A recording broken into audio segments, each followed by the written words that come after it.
Les Djambars, dirigés par le colonel Souleymane Kandé, commandant de la zone militaire numéro 5, ont procédé au tiratissage pour neutraliser les bandes armées dans les forêts de Bilas et de Bissine.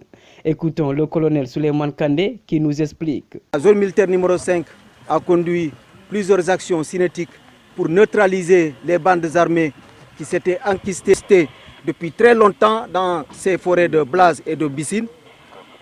Cette opération est effectivement motivé par le fait que durant ces 3 derniers mois, de novembre, décembre jusqu'au mois de janvier, effectivement, nous avons constaté que les bandes armées ont mené plusieurs exactions sur les populations.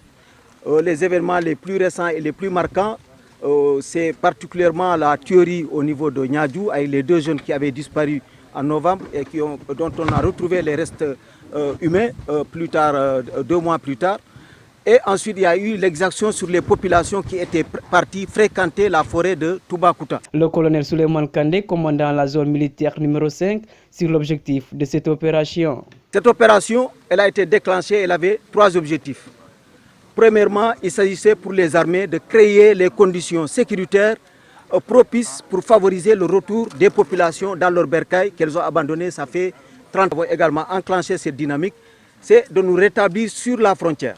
Voilà, avec la création de postes militaires sur la frontière avec la République de Guinée-Bissau, avec qui, en tout cas, les forces de défense et de sécurité, depuis le 29 novembre passé, vous avez remarqué, il y a une coopération opérationnelle militaire avec les FDS bissau-guinéennes, avec qui maintenant nous partageons pas mal d'informations. Et durant ces opérations également, ça a été bien précisé. Effectivement, il y a eu un grand concours qui a été joué par les forces de défense et de sécurité bissau-guinéennes. Effectivement, contrôler tous les points de passage qui sont non officiels et par lesquels transitent tous les trafics illicites et par lesquels également transitent pas mal de marchandises frauduleuses. Ce dernier nous parle des bases rebelles neutralisées par ces hommes.